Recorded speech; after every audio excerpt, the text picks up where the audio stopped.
자녀의 신분으로 특권을 누리며 하나님을 아버지라 칭하여 우러러 소망하게 하신 것을 감사하옵고, 전주의 오늘도 사랑하는 종들이 한자리에 모여서 생명의 말씀을 서로 주고받는 가운데 우리의 구속이 말씀의 근거가 되고 있음을 알아서 우리 마음속에 새로운 감사의 동기가 일어나도록 도와주시옵소서. 감사하옵기는 먼 곳의 복음 전파를 위해 헌신하던 사랑하는 주의 사자 양 목사님 무사히 귀국하게 하시고, 함께 대면하여 같은 시간 갖게 된 거 감사하옵고, 또 한상년 목사님 함께 하게 된 거, 신찬양 전사님 또 그건 안부하셨다 오늘 또 만나게 되었고, 또 이면 전사님 먼 곳에서 이렇게 또 만나게 된 거, 하나님 은혜 가운데 저들이 교제의 시간 주신 것 감사합니다. 신전사님, 안전사님 먼 곳에 또 오늘 이렇게 출근해서 함께 우리 교제하고 말씀의 연합을 이루도록 도와주신 것을 감사하옵고, 지혜를 열어 주의 오묘막측한 신비한 주의 말씀이 오늘도 우리의 영성에 새겨지는 복된 시간 되도록 권고하시기 바라오며 예수님 이름으로 기도하옵나이다. 아멘. 우리 성경 한 군데 베드로전서 1장 23절을 읽고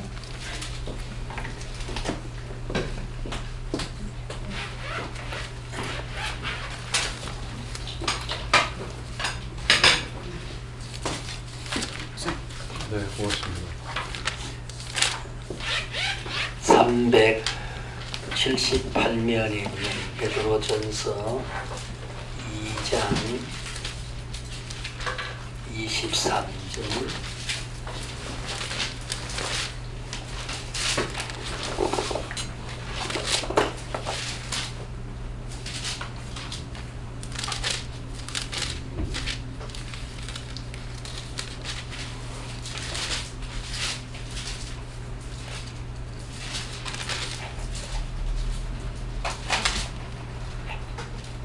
예, 378페이지 배전 2장 23절 제가 읽겠습니다. 함께 보도록 하십시다. 너희가 거듭난 것은 썩어질 씨로 된 것이 아니요 썩지 아니할 씨로 된 것이니.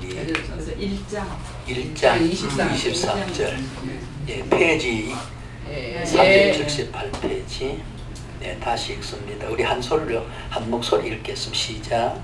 너희가 거듭난 것은 썩어질 씨로 된 것이 아니요 썩지 아니할 씨로 된 것이니 살아있고 항상 있는 하나님의 말씀으로 되었느니라. 예, 귀한 말씀이고, 우리 또 요한복음 6장 68절을 잠깐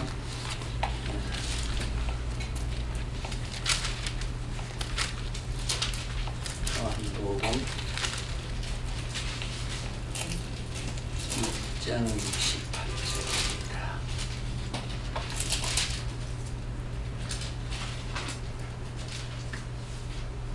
예, 한 소리로 읽겠습니다. 시작. 시몬 베드로가 대답하여 주의 영생의 말씀이 주께 있사오니 우리가 누구에게로 가오리까. 아멘. 이 두 군데의 말씀은 사상적 일치를 이루고 있는 귀한 말씀인데, 잠깐 오늘 전 시간에 하던 말씀과 연결에 앞서서 잠깐 말씀드릴 것은, 베드로가 너희 5,000명을 먹인 이후에 모든 군중들이 헤어질 때 예수님이 제자들 향해 너희도 가려느냐 이렇게 질문을 할 때에 시몬이 영생의 말씀이 여기 계시는데 우리가 위계로 어디로 가오리까. 말씀은 바로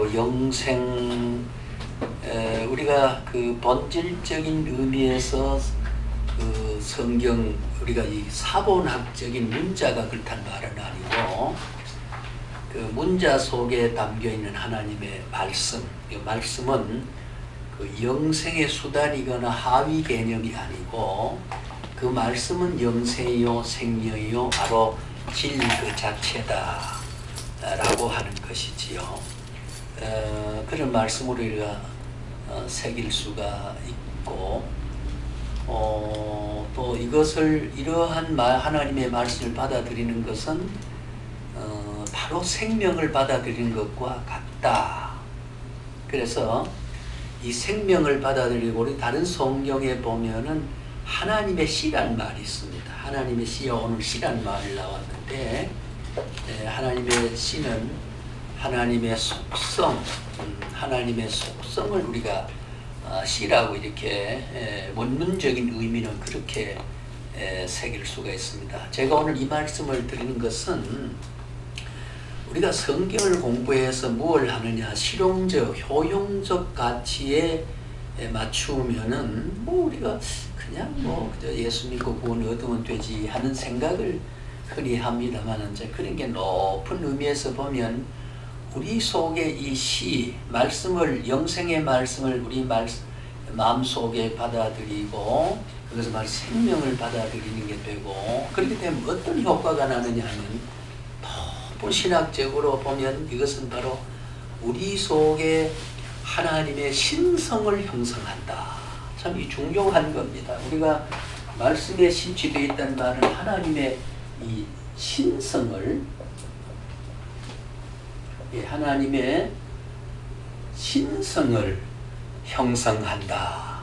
이제 그런 의미가 되기 때문에 이 말씀을 우리가 받아들이는 것은 참 소중하다. 대개 말씀이 부실하거나 말씀이 잘못되었거나 또 말씀의 어떤 하나님의 깊은 씨에 접근하지 못하고 그 씨를 말하는 외곽적인 교양적 언어와 종교 교양적 말과 윤리화된 말을 자꾸 하면은 그 윤리한 말을 들을 때는 귀가 솔깃하고 옳다 우리의 어떤 지성과 감성과 윤리적인 의식이 설득도 당하고 공감도 하고 참 좋은 말씀이다 하는데 그 시간이 지나가 버리고 다른 공간, 다른 상황, 다른 조건, 다른 경우를 만나게 되면은 그 당시에 느꼈던 말이 그 당시의 분위기보다 다른 분위기에서 똑같이 그 분위기를 내가 재생할 수 있거나 반복되느냐 전혀 아니거든요. 아니 문제는 뭐냐면 우리의 10년간의 하나님의 신성이 형성되어야 된다는 거죠. 제가 그런 의미에서 전에도 말씀을 드렸듯이 우리가 30년 동안 오늘 출석하던 자유로운 교회 출석이 이 한국 30년 동안 출석을 못하더라도 교회 출석 자체가 공간 이동과 어느 장소에 내가 앉아있다는 그 자체가 바로 그 자체가 신앙을 하는 외표적인 어떤 양상으로 현상으로는 볼 수 있지만 그 자체가 바로 예수 믿는 신앙 행위 그 자체와는 일치되는 건 아니라 그 말이죠. 문제는 어디에 있든지 간에 내가 30년 교회 출석을 못하고 30년 설교를 못 듣는다 하더라도 내 마음속에 하나님의 심어진 이 씨, 말씀에 새겨진 하나님의 신성, 이게 매우 소중하다는 거지요. 하나님의 신성.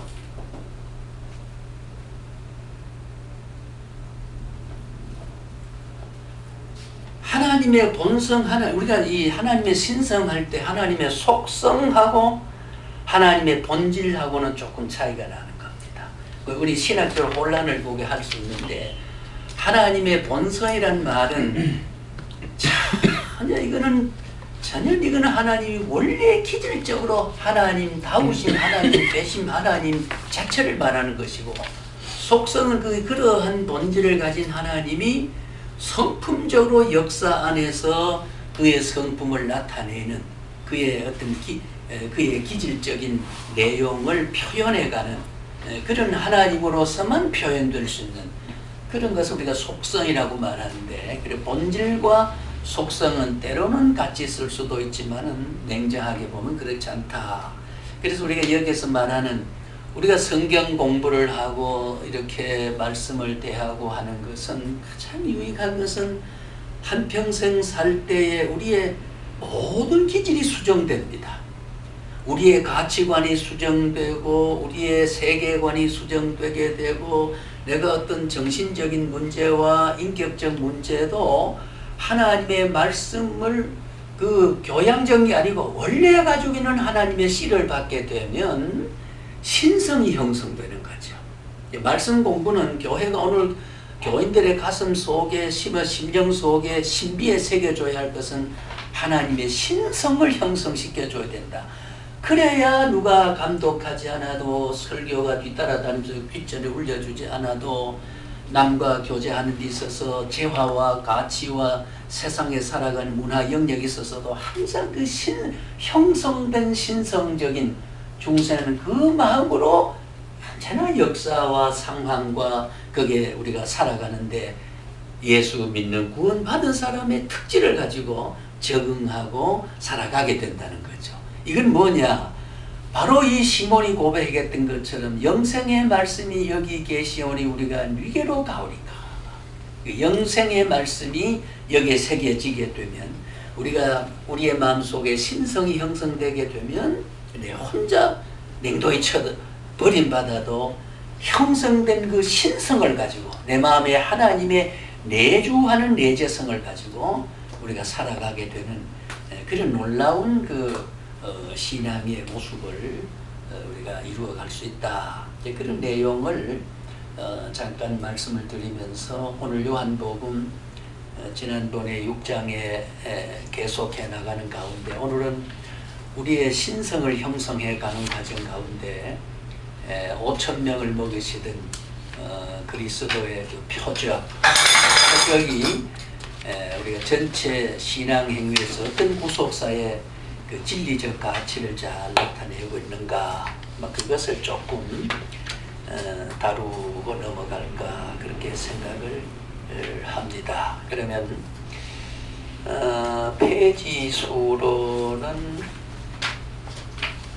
131페이지 제하고 일치가 되나요? 예, 131페이지 6장의 신학 사상이다 라고 하는 6장의 신학 사상이다. 여기에 대해서 잠깐 우리가 연결을 하면 그 5장 전장에서는 그 생명 부여, 5장에서는 생명 부여, 생명 부여란 말은 우리 5장에서 하나님은 우리에게 생명을 주신 거지요. 생명을 부여했고 우리가 생명의 생수를 우리에게 어떤 부어줬다, 인젝션 했다, 부어줬다. 이제 그렇게 된 것이 우리가 생명을 해주는 요거는 영적 영역이죠. 영적 영역이 되게 되고 그 다음에 6장은 생명의 보급입니다. 생명의 참 이게 참 성경을 보면은 따지고 보면 문장적으로 구성되는 조직에 있어도 과학서예요. 이건 사람이 도저히 이거는 아무리 논리적인 논문을 맞춰도 문장으로 보면 이해하기 힘들지만 사상적으로 보면 매우 요한복음에도 1장 1절에서 말씀이 육신이 됐다는 데서 4장까지 쭉 해서 5장 와서 그런 하나님의 생명이 인간에게 부여됐고 부여된 인간은 보급이란 말은 뭐냐? 5,000명을 먹였을 때 굶주린 사람들에게 영적으로 육적으로 자꾸 그걸 우리가 뭐라 그럴까요? 그 생명이 번성해가고 생명이 유지되고 가는, 그러니까 여기는 먹이심이죠. 먹이심. 그러니까 보급이에요. 생명을 보급하고 우리가 5,000명을 단순히 보리떡 5개 물고기 2마리로 연명을 하게 됐다는 수준을 넘어서서 여기서는 먹였었다는 이 말은 영적으로 뭐냐면 생명보존이다. 생명보존. 생명보존이다. 그 오늘 또 지금 우리가 성찬식 때 떡을 먹습니다. 이 역사 안에 하나님은 다니엘서에 예언했던 것이 이미 묵시록까지 쫙 연결되고, 우리 이어지는 그 인자 사상을 보면 다니엘 7장에 이미 인자를 그걸 그 다니엘서하고 예수님이 스스로 내가 인자다, 인자의 살을 먹지 아니하면 했을 때 인자는 성령을 받으러 온 게 아니고 사람을 섬기러 왔다. 나는 하늘로 내려온 사람이다. 하늘에서 온 사람이다. 그렇게 하면서 역사를 이 관통하는 거. 다니엘서하고 예수님이 인자라는 말씀을 하실 때 그 시간적 배경하고는 수천 년의 타임 인터벌이 있지만은 그런 간극 속에서도 그걸 이루기 위해서 다니엘서를 예수 읽어본 바도 없지만은 이미 계시할 때 본천원적 삼위일체는 계시를 할 때 그건 예수님이 동참했고 성령이 동참했고 성부가 동참했고, 그렇기 때문에 구약의 기록을 예수님 모를 리가 없는 거예요. 자기의 말씀이니까요. 예, 자기의 말씀이니까. 그러니까 그걸 이루러 왔다고 했어요. 성경에 보면. 이런 과학 중에 과학이 없다는 겁니다. 그런 논리적, 이지적 관점에서는 성경은 무슨 대립되는 것 같지만 그건 인간의 문장의 충돌이 있지만, 우리의 사고적 충돌, 논리적 충돌이 있지만은 아까 말했죠. 우리에게 그 아까 하나님의 형상을, 신성을 형성된 사람의 관점에서 보는 절묘한 논리가 전개되고 있다는 거죠. 예? 이것이 바로 문설주에서 피를 발라서 이스라엘 민족은 살리고 애굽 민족을 죽여버리는 것은 예수님이 공생의 시작에서 예루살렘에 유월절을 지키러 가고자 중심을 주고 세 번이나 유월절 지켜 올라가게 된 그 유월절 어린 양하고 문설주에 그는 시간 간격은 수천 년의 간격이 있지만 그거를 한 도화지 속에 그림을 그리듯 탁 맞춰내는 거 보면 참 중요한 절묘한 그런 사사이거든요. 이게 한 장의 66권 구구절절은 하나님의 한 장의 편지, 1600년 동안 기록된 것은 한 장의 하나님의 편지로 볼 수 있을 만큼 그렇게 관통하고 있다. 그래서 여기에 말하는 것은 우리 6장의 신학 사상에서 5장에는 생명부여다. 영적 영역에서 6장에 와서는 생명을 보급한다. 생존 보존해준다. 그러면 5장을 말하면 우리가 논리적으로 표현하면 적극적 의미로서 그것은 바로 성자와 성부의 관계를 나타냄에 있어서 생명을 부여했습니다. 그 다음에는 6장에 와서 생명을 보급한다, 먹이신다, 이 말은 생존을 보존한다 말은 소극적 의미에서 성자와 성령의 관계를 잘 드러내주고 있습니다. 이게 왜 이런 말을 하냐면 성자와 성부의 관계, 성자와 성령의 관계, 이 사건 속에도 본체론적 삼위일체는 한 하나님으로서 동력을 하고 계신다 그 말이에요. 예, 한 하나님으로서 우리가 삼위일체를 지난번에 우리가 만들어 드리려고 했는데 조금 양이 많아가지고 그래서 그냥 한번 드리고 싶습니다. 제가 그것도 보충을 해서 그것만 알면 우리 삼위일체 교리에 있어서는 신구약 성경에 전부 고증을 해서 제가 만들어 놓고 있습니다만은, 자, 그쯤 우리가 이야기하면서 벳세다 광야의 오병이어는 바로 오병이어는 무엇으로 연상해야 되냐면 출애굽 없이의 광야에서 만나라는 그 빵을 먹이던 것과의 궁극적으로 생명의 떡으로 승화시켜가는 데 있어서는 똑같다 그 말입니다.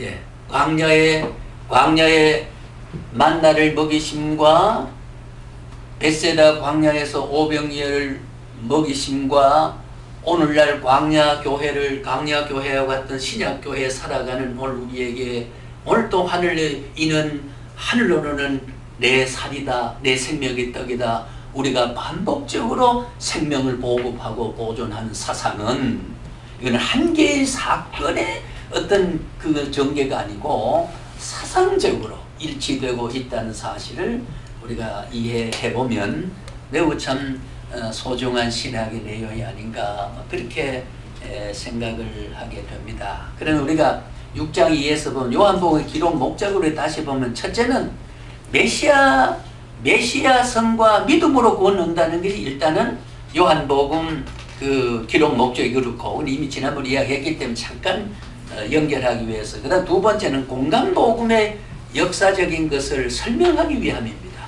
공간복음에 예수님이 이렇게 저렇게 쭉 예수님의 행적을 주로 기록한 것이 공간복음 속에 마태에서 누가까지 기록이 주로 그렇게 되어 있는데 요한복음에 와서는 그것을 공간복음에 있는 것을 전부가 하나님은 메시아다, 예수는 메시아다, 하나님으로 이 땅 오셨다, 진리다, 생명 자체이시다. 그리고 요한복음 4장 14장에 보면은 내가 곧 길이요 진리요 생명이다, 나로 말미암지 않고는 안 된다. 뭐 이런 이제 이야기에서 결정을 이루고 있는데, 그 다음 세 번째는 그리스도의 동정녀 탄생을 부정하고 가현설을 자꾸 주장한단 말이에요.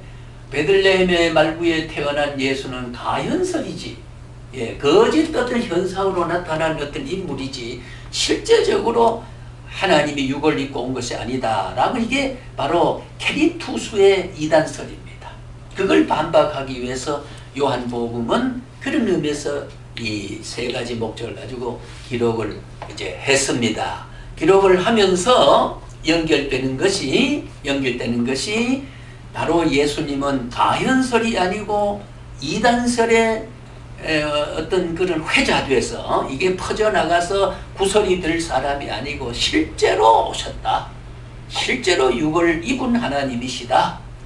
그것이 뭐냐, 바로 가나 혼인잔치에서 물로 포도주를 만든 것으로 인해서 기독론을, 신성을 나타내시고, 그 다음에 오병이어 사건을 통해 물리로 걸어오신 걸 통해서 또 하나님이 되심을 알리시고, 오병이어를 먹이심으로써 이거는 인간이 할 수 없는 초월적 하나님의 신성을 나타내 보이시는, 이것이 이제 요한복음의 기록에서 구체적으로 이 사건이 설명해주고 있다는 거지요.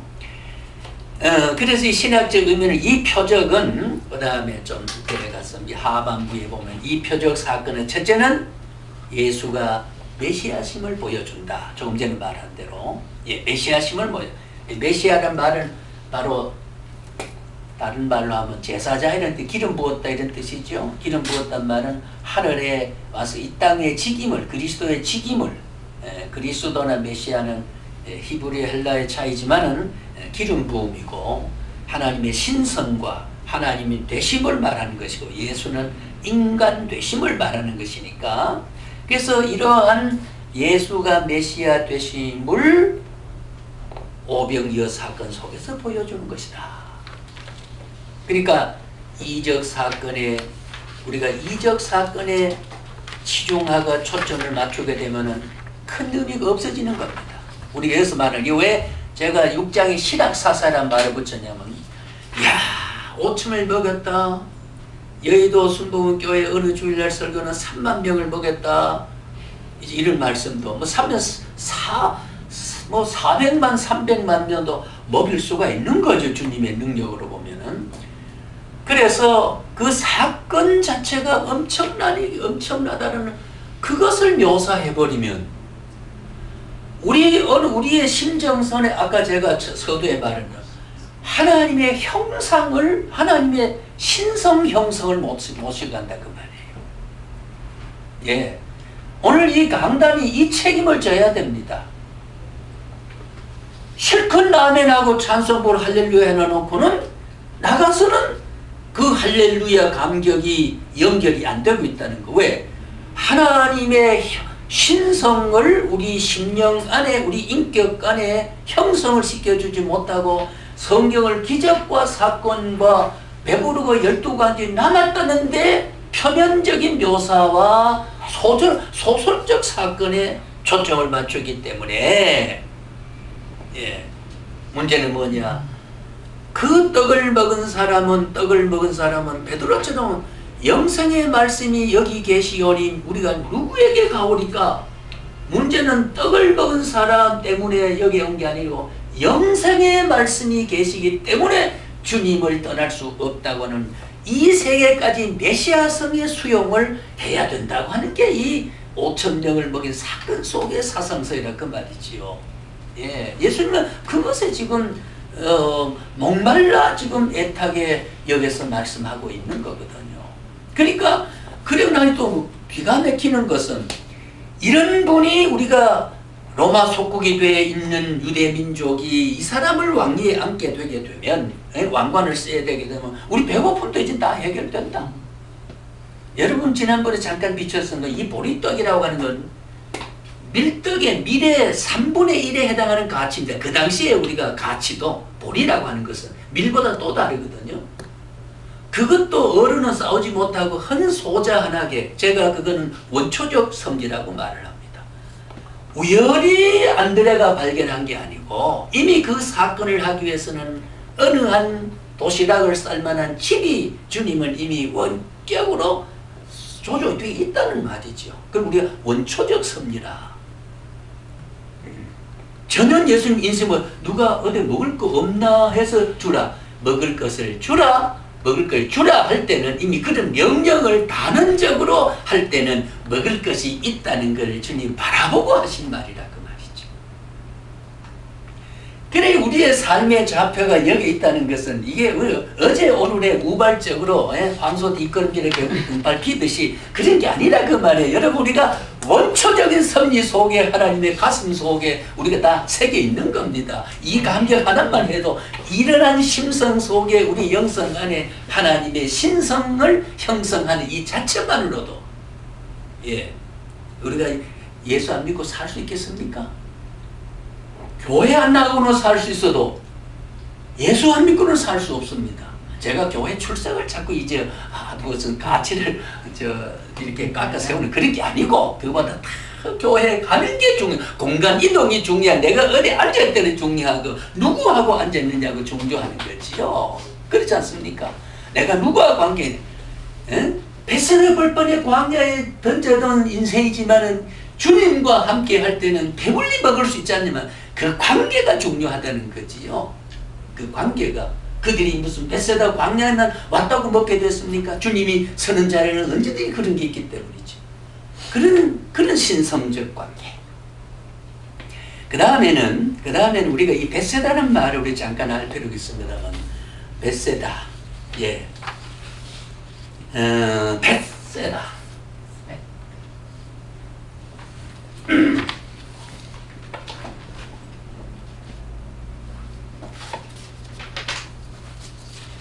예, 베세다라고. 이 베세다, 이 헤브 헬라어로 베세다인데, 여기가 베세다인데 이것은 어부의 집이라는 뜻입니다.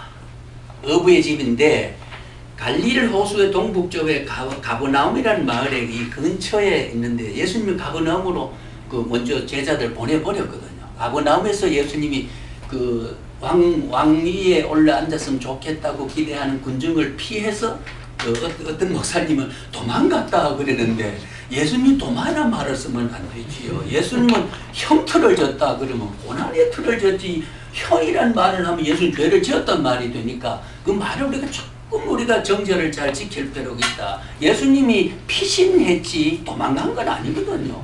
그 피신과 도망의 개념, 피신은 내가 잠시 필요해서 그 장소와 그 시간에 그 조건 속에서 내가 피하는 것이고 도망이란 말은 잘못하고 자기 은신을 해서 가는 거니까 전혀 다르다. 자, 그래서 이 가버나움 근처에 있는데 그 어부의 말, 마가복음 6장 45절로 한번 12장에 보면은 요 어부의 마을로 되어 있습니다. 이거 왜 이래 베세다는 말이 생겼냐면 로마 황제의 딸 베세데 율리오라는 그 딸이 있었습니다. 로마 황제 베세다 율리오라고 하는 이 딸의 이름을 따서 지은 이름이 바로 여기에 베세다는 말이 붙여진 것이고 여기에 이제 누구가 우리 기억해야 되냐면 베드로, 빌립, 안드레 고향이거든 이게. 네, 그러니까 거기에는 특별히 자기 고향 땅에 고향인 안드레와 빌립보가 예수님의 근접 수종을 들면서 안드레는 빵이 여기 있습니다. 그리고 빌립은 돌려보냅시다 하라고 하는 합리적 제안을 했던 사람이 바로 이 벳세다 상황을 너무 잘 아니까 빌립은 여기 빈들이 여기 상점이 없습니다 한 것은 막연히 근접한 상황 분석이 아니라 이미 그 고향 땅이기 때문에 여기는 구입할 수가 없습니다라는 것은 그 고향과의 그 표현과는 매우 밀접한 관계가 있는 것을 우리가 이해할 수 있다는 거죠. 그렇게 이해하고 넘어갑니다. 자, 그 다음에는 오병이의 사건은 예수의 자비로운 그 자비성을 입증하는 겁니다. 예, 우리 사상 그렇죠. 오병이는 아까 생명보호법이라 그랬습니다만은 무슨 말이냐면 인간의 기본 생존권을 보존했다. 예, 이건 바로 하나님의 큰 은총을 증명해 보이는 거다. 예, 은총. 우리는 삶의 조건이 치상적인 질서에서 보면은 삶의 조건이 나를 행복을 주지만은 초막이나 궁궐이나 내주 예수 모신 것이 사실은 우리가 베드로, 요한, 야곱이 세 제자들이 황망한 들판에 갔을 때에 초막셋을 짓고 여기서 하나는 엘리야, 하나는 모세를, 하나는 주님을 위하고 그렇게 살았으면 좋겠다고 이스라엘 가고 싶지만 거기 어느 그런 목가적이고 아늑하고 시각으로 나올 만한 그런 평원과 그런 어떤 무슨 낮고 높은 가지가 우거진 초원이 아니거든요. 근데 거기에 집을 짓자고 했어요. 문제는 뭐냐면 환경이 문제가 아니라 주님과 동제 천국이라는 것은 존재론적 개념이 아니고 하나님과 동제론적 개념입니다. 예, 하나님이 지옥도 하나님이 있으면 그건 천국이고 천국도 주님이 없어버린 그 지옥과 같은 것이다. 문제는 금보석, 녹보석이 화려하기 때문에 아니라 하나님의 영광이 차 있는 것이어야 그는 빈들판이라도 거기에 살았으면 좋겠다. 매혹적인 환경으로 되어진다는 것은 참 그 중요한 우리에게 시사하는 점이 크다. 그래서 여기에 바로 오병이어는 하나님의 자비를 입증한다. 이 자비의 가슴 속에 우리가 안기는 걸 중요해요. 그러니까 한마디로 하나님이 베푼 조건에 만족하지 말고 하나님이 베푼 능력에 우리는 접착되어 있어야 된다는 거죠. 예, 이것이 바로 주님이 이 오병이어를 먹인 것에 대한 우리가 분석해내야 할 정신적인 요소다. 그 다음에는 강조점은 뭘 넣냐면 굉장히 중요한 것은 생명의 떡을 암시했습니다. 예, 생명의 떡을 암시했어요. 그러니까 어떤 그 뭐라 그럴까요? 여기에서 그 기적의 사건, 기적의 어떤 그 스토리의 모티프는 그 주제는 말이에요. 주제와 그 동기는 뭐냐? 생명의 떡을 지금 암시한다. 지금 이 떡은 먹어도 또 그 다음에 안 먹으면 죽지만 내가 진정 너희들에게 주고자 하는 생명의 떡은 생명수는 마시면 내 속에 생수가 솟아나게 되고 내가 주는 떡을 한번 먹으면 영원히 굶주리지 않는 떡을 너희가 먹어야 된다고 하는 것에 대한 실물 교수라는 거죠. 그러니까 우리가 이 말씀 속에서 여기에 우리가 이 말씀을 읽을 수 있는 독자의 책임은 뭐냐? 신적 동기를 발견하는 것이다. 왜 5,000명을 여기 먹였느냐? 라고 하는 거. 이야, 기적을 베풀어 풍성하게 했기 때문에 거기에 환호와 거기에 어떤 기대심 같은 것은 그거는 주님을 구주로 발견하지 못한 사람도 만족하고 즐거워했고 예, 희희낙낙했는데 우리 거기에 머무르는 것은 이 성경을 읽는 우리의 의무는 거기에 있는 게 아니다. 바로 생명의 떡을 암시한 것을 우리는 발견해내야 된다. 그래서 우리가 정리를 하면 영원히 굶주림을 해소하는 생명의 떡을 주님은 소개하고자 한 것에 접근해야 된다. 그런 이야기입니다. 예. 거기까지 뭐 어떤 우리 의견 있으면 좀 나눌까요? 제가 말씀한 가운데 오면 하나님 마음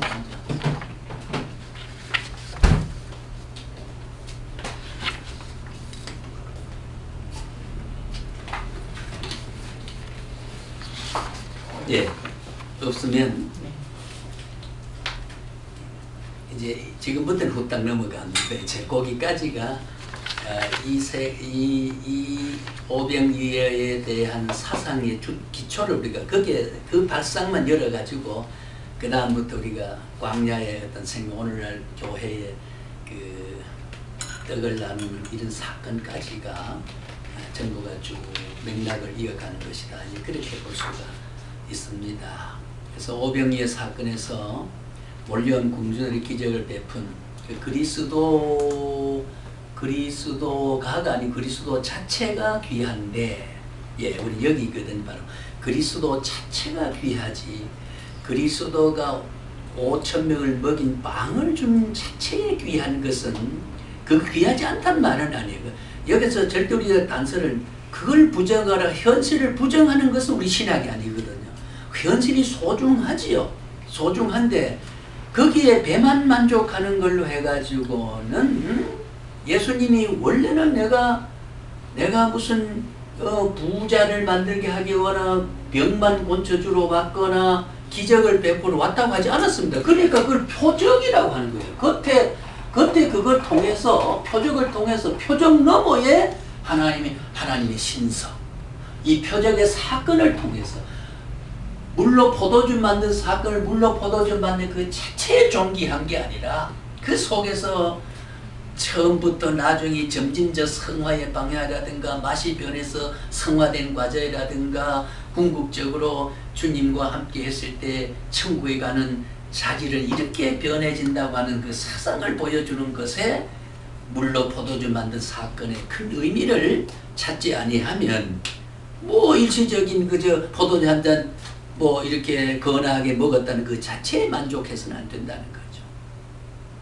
그러니까 그걸 현실적으로 말하면 오늘 신약교회가 강단에서 우리가 기도하고 신앙생활로 봉사하는 것을 현실 만족을 자꾸 표준을 삼아서 그 사람 복을 많이 받았다든지 그 사람은 조금 뭐 실패하면은 뭔가 자꾸 그 사람의 잘못된 허점을 결부를 시켜가지고 맞아 그러니까 하나님의 복을 싹 하나 그냥 폭탄을 던진 게 아닌가 이렇게 자꾸 하나님은 보복하는 하나님으로 그래 보면 안 된단 말이에요. 성경에 야고보의 다음 수요일 설교 그런 말 하려고 준비를 했습니다.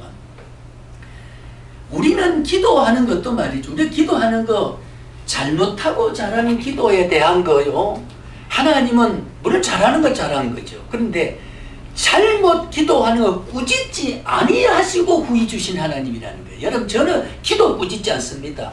어머니가 말 더듬거리고 무슨 자꾸 달라 그러고 아버지 하는 걸 뭘 귀하게 달라 그런다고 이 자식아 미친놈아 그렇게 호되게 윽박지르는 부모 없지 않습니까? 그거에 이렇고 그 천진난 거 달라그는 자체의 귀여움을 발견하고 거기에 착도는 조절해서 그에게 대리만족을 또 할 만한 것을 부모가 조절해 주는 거 아니겠습니까? 우리가 잘못 기도하는 거 하나님이 경책하시지 않는다는 거. 근데 이렇게 좋은 하나님, 이 하나님 떠나서 살 수 있습니까? 예수 안 믿고 못 견디는 게 거기 있는 거거든요. 잘못 기도도 꾸짖지 않으시는 거. 이게 우리 하나님입니다. 예, 그 하나님의 형상과 본질을 내 마음속에 새기고 간직하는 것을 신성형성이라 그 말이에요. 예, 신성형성. 예, 그는 신성형성은 물리적인 증거는 없습니다. 말씀을 자꾸 듣고 배울 때 느끼고 거기에 또 공감하고 아멘 했을 때 운연중에 내 마음속에는 신성이 형성돼가지고 그 형성된 신성 때문에 그 말씀을 들을 상관, 공간과 사건과 조건을 떠난 어느 곳에 가서도 형성된 신선을 가지고 거기에도 이 시간의 느낌을 거기다가 반영을 하면서 응용하고 살아가게 되는 거예요. 이게 크리스찬의 삶이거든. 자, 우리가 오늘 그 사도행전 7장에 보면은 7장 1절에서 6절까지 7절까지 보면은 그 구제하는 내용이 있습니다. 그 박영선 목사님도 그 말씀을 제가 들은 바 있습니다만 이 복음의 본질은요. 복음의 본질은 본질을 우리가 이 구제는 복음의 본질을 드러내지 못한다는 겁니다. 이 좋은 일은 해야 됩니다. 좋은 일을 하면 좋아지는 게 아니고 그거보다 더 더 좋은 게 있기 때문에 우리는 좋은 일을 하게 되는 거거든요. 예, 좋은 일을 하게 되는 거죠. 그리고 우리가 착한 일을 하게 되면 착한 사람이 되는 게 아니잖아요. 착한 사람이 되어서 행동하는 게 이게 착한 일이 되는 거죠. 그러니까 우리가 이 구제라든가 다시 말하면 바로 오병이 이어서 빵을 먹는 사건은 이게 본질은 아니라 그 말이에요. 그게 비본질적 요소예요. 사건적 요소고 표적이지요. 예, 그러니까 은혜 받은 것에 대한 표현하는 형식이 바로 구제로 나타나는 거지요. 내가 은혜 받았다 하는 거, 나는 하나님 사람은 남을 동정하고 남을 좀 배려하고 내가 좀 양보하고 내가 좀 속는 기분으로 살아가는 것은 나는 너보다 깊은 은혜가 언제든지 나는 이럴 때는 하나님이 적당한 시기에 적당한 걸 조절해 주신다는 그 하나님의 신성이 형성되어 있는 사람이기 때문에 은혜 받은 것의 표현의 형식이 때로는 사랑으로 구제로 용서로 나타나는 거거든 이게. 그러니까 빵은 구제 아니겠습니까? 그 복음 자체는 아니거든요. 빵 복음 자체는 아니란 말이에요. 표적이란 말이에요. 그 표적 겉에 나타나는 표적의 흔적을 통해서 그 표적이 가지고 있는 원래 본질을 우리가 추측하고 찾아야 되는데 복음 자체는 아니다. 그러니까 구제가 죄에서 회복하거나 구원하게 되거나 고통에서 무슨 배고픔은 해결을 할 수 있지만은 정신적 고통을 해결하거나 그런 건 아니거든요. 정신적 고통 있을 때는 아무리 배가 3일 굶어도 4일째가 될 때도 그 앞에 음식이 먹어지지 못하는 게 있단 말이죠. 교회는 믿는 곳이지 빵을 해결하는 것이 아니다.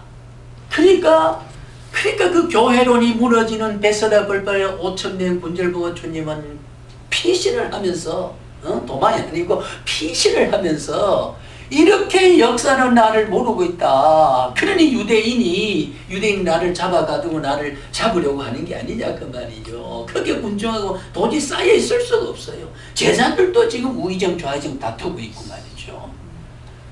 죄를 회복하지 못하는 부분에 있어서 내가 의인을 부르는 게 죄인을 불러고 회개시키러 갔고 내가 죄인의 친구대로 왔지 의인의 친구대로 온 게 아니다. 자기 동생들도 야곱 최초의 그의 동생들 육신의 동생들 예루살렘의 번화가에 가서 하이칼로 하고 같이 어울려서 거기 어떤 운신의 폭을 넓혀가야 되는데 왜 나사렛 꾀지지 한때 갈릴리 해변가로 구릿빛 나는 어부들을 하고 이런 사람들하고 세리 그거 거들떠 보지 않는 세리하고 그 세리가 미워할 수밖에 없죠. 세금을 받아가지고 100원 받으면 50원을 지주면 오고 50원 로마 총독에 바치니까요. 그러니까 이 가정주부가 된 공무원에 옳게 볼 리가 없는 거거든요. 그 사람들하고 먹고 마시고 있으니까 예수가 지금 형편없는 인간으로 본다는 거죠. 그래서 우리는 그런 빵 문제, 복음의 특징을 나타내되 본질은 아니라는 여기서 우리는 이 빵을 두고 그리스도의 본질을 접근해야 된다. 본질을 접근해야 된다. 그 다음에 그 안드레 이제 여기서 우리가 한 가지 주목할 것은 50명째 조를 지어 앉혔습니다. 네, 50명 조를 지어서 앉혔는데 여기 기적은 영적 질서에서 일어난다 그 말이에요. 예, 기적은 영적 질서에서. 그리고 그거 더 소중한 왜 50명씩 앉혔느냐? 50명이 앉게 된 것은 한 사람도 거기에 3만 명 운운하지만은 표현된 숫자에도 5,000명인데 어느 여의도 교회에 돈 5만 원 은퇴 목사들 모아놓고 점심 먹이고 돈 준다 그러니까 와,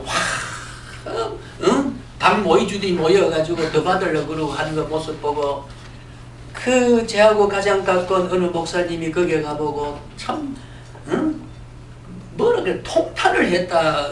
그래서 이 감리교 김선도 목사님 광림교회 가니까 5만 원 딱 질서 있게 참 밥도 그 한 15,000원 이상이 될 그런 음식을 준비하면서 그래 대비를 해서 이야기를 하는데 자 그러니 뭐냐 하면은 우리가 이 물질이라든가 이것에서 이러한 것에 대한 것을 서로 받고 서로 뭐 더 차지하려고 그러는데 저러다 모자라면 내가 못 받는다. 이런 생각을 간단 말이에요. 근데 예수님은 50명에서 딱 조와 열을 지어서 우리가 조와 열이란 말은 우리 열오라 그러죠. 오 열을 맞춰야 된다 하는 거 군대에 가게 되면 탁 오와 열을 맞췄습니다. 오시면 한 사람도 이 은혜에 예외적 사람이 없게 하겠다는 현상적인 주님의 배려예요. 예, 현상적 주의 배려. 주님은 이 땅 위에 인간을 배려한데도 그렇게 사람이 채 상상치 못한 것을 오시면 조를 다 떡지워서 천부 배분하는 데 있어서 예외적으로 못 먹는 사람이 없도록 양 큰 사람, 양 큰 대로 많이 먹고 아이는 아이대로 충분히 먹을 수 있도록 그걸 가능케 하도록. 그래서 우리는 교회는 언제든지 차등 있는 평등주의다. 부잣집 장로들 있지만은 돕지 않으면 굶어 죽을 집사도 있다 그 말이에요. 그러면서도 그 부자 장로와 가난한 집사하고 함께 평등을 이루어 살아가는 것이 베세다 벌판에 위대한 주님의 사정 50명씩 골고루 앉혀서 그런 어떤 그 배려의 행정을 베푸신 그리스도의 사상이 역사는 그렇게 공평하시다 그 말. 그러니까 저 같은 사람도 오늘 이 말씀을 전할 수 있는데 영광스러운 일은 직분을 쫓았나 이런 생각을 하게 돼요. 그래서 우리가 빠짐없이 예외 없이 하시겠다는 주님의 기적의 위대한 사건에 대한 조치라 이렇게 볼 수가 있습니다. 자, 그 다음에는 우리가 축사하시고 떼줬는데요. 네, 축사하시고 떼줬는데 신앙을 우리가 말할 때 우리가 축사라는 말을 참 여기서 조금 설명을 해요. 우리가 축사는 여기 흔히들 책에 보면 그냥 블레시라고 되어 있습니다. 예. 그렇게 표현한 데도 있고, 그 다음에, 어떤 뭐라 그럴까요? giving thanks. 어떤 감사하는 거. 준 것에 대한 감사인데, 여기서 말할 때 우리가 그리스도가 축복했느냐? 그리스도가 축복 감사를 했느냐 하는 부분에 대해서 우리가 이 복과 축복이라고 하는 것을 우리가 조금 알 필요가 있습니다. 대개 우리가 저 책에도 그런 말을 하긴 했었는데 잠깐 이 대목에 이 그리스도의 이 축사 유카리테오라고 하는 이 말씀 가운데서 복이라고 하는 건 히브리 아시레입니다. 예, 아시레란 말이고, 예, 아시레. 그 다음에는 헬라어는 마카리오스거든요.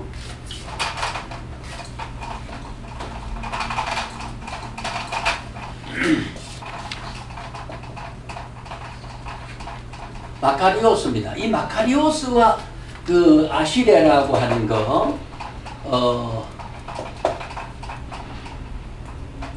예, 히브리어로 아시레라고 하는 이거하고는 이제 의미상으로 같은 건데 뭐냐 하면은 요것은 복 자체를 말합니다. 그건 하나님 자체의 복의 근원을 의미하는 것이고, 그러니까 복을 선물할 때나 복을 베풀 때나 강복할 때나 이 가톨릭은 강보, 하손, 성 이렇게 기도할 때도 보면 이제 그렇게 하는 거. 이 사람들은 이제 아시레나 마카리오스의 사상에 상당히 그 깊이 근접돼 있고, 오늘 우리 한국 교회가 말한 이 축복이란 말은 이거는 바로 바라크라는 말이 있습니다. 많이 들어보셨지 않습니까? 히브리어로 바라크고, 그 다음에는 헬라어에서는 뭐라 율리게오. 예, 율리게오.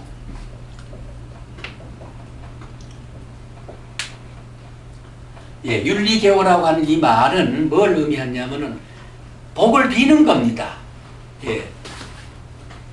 아, 이거 잘못 썼네. 예, 율로, 예. 예. 이 말과 그 다음 바라크라고 하는 것은 내가 아까 우리 동역자를 위해서 어느 화제를 삼아 하나님께 빌었다면 이건 축복입니다.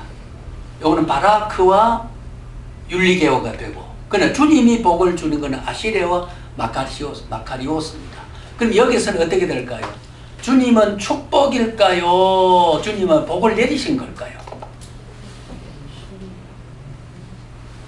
예, 중요합니다. 예?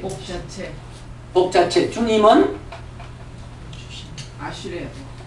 아시레, 마카리오스. 그럴까요? 두 가지 설이 있습니다. 본질적으로 이제 말씀하기 맞아요. 주님은 그냥 복을 주시는 거지요. 내리시고 베푸는 겁니다. 그리고 여기 축복했단 말은, 축사했단 말은 이냐면 지금 이 육적인 문제와 성육신한 그리스도는 논리적으로 본체론적 삼위일체지만은 언제나 육은 하나님의 성부성에 대한 수직적 관계를 항상 자기가 겸손히 유지했어요. 그러니까 육의 문제를, 육을 가진 내가 육적인 문제를 다스리는데 아버지여 복을 주옵소서 하는 축복적 의미를 두 가지 다 가지고 있다 라고 하는 거. 본질적으로 예수님 복을 주시는 분이지 복을 얻어 비는 분은 아니거든요. 근데 여기 유카리테오라는 말을 쓴 것은 뭔가 하면은 이것은 바로 육적인 그리스도가 성자성을 가지고 육적인 육화된 성자가 위대한 하나님의 논리적 시간적인 차이는 아니지만 논리적으로 성부에 대한 것을 하나님이 베풀어 달라고 하는 것. 그래도 본체론적으로는 다 성부, 성자, 성령이 다 합일이 되어 있는 거지만은 어쨌든 육을 가진 하나님이 수직적 관계를 겸손히 일컬은 것으로 보는 것도 신학적으로 오류가 아니다. 그렇게 두 가지로 해도 그냥 가장 근본적인 예수님은 복의 근원자다. 복을 주시는 분이다. 복을 짚고 넘어갔고요. 그 다음에는 모든 자의 만족의 부요를 주시는 분이고 원대로 되어지는 것이고 모든 사람의 한 주가 되신다라고 하는 게 중요한 겁니다. 예, 한 주가 된다는 거. 왜냐하면 그렇게 오합지졸이 모였지만은 한 산도 예옷을 배불리 먹고 12강지를 남겼다고 하는 것은요 굉장히 중요한 암시적 효과가 있습니다. 그건 뭐냐면은 모든 사람은 한 분의 주님에게 만족성을 다 누린다. 그리스도의 위대한 중보성의 유일성. 지금 우리가 이 요한복음을 가지고 사상을 지금 논하는 겁니다. 이걸 표면적으로 우리가 이해해가지고는 우리의 마음속에 하나님의 신성 형성이 잘 안 되기 때문에 제 주장은 그겁니다. 그래서 우리 신성 형성을 위해서는 이 요한복음에 관한 사상을 우리가 검토를 해볼 수밖에 없다. 한 주가 되신다. 그 다음에 한 가지 건너뛰어야 할 것은 왜 12방줄이라고, 이 12방줄이라는 말은 우리 번역은 방줄이라고 되어 있습니다만은 요거는 유대나라가 하는 것은 릭샤쿠라고 일본말은 리쿠사쿠라고 배웁니다. 룩생이라고 하니. 예, 그런 데다 집어넣는 그 유대나라의 자루란 개념은 그런 개념입니다.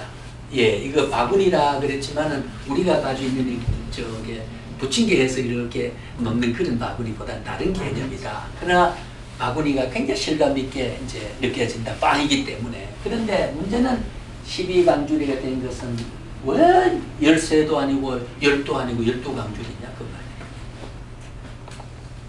여기 쉽게 우리가 12제자니까 전부 거두었죠. 그죠? 거두게 된 것은 왜 그러면 먹고 나면 그 부스러기 그냥 뭐 비가 와서 잦아들면은 뭐 땅에다 이렇게 거름이 되어 갈 텐데 굳이 알들이 다 거두었느냐.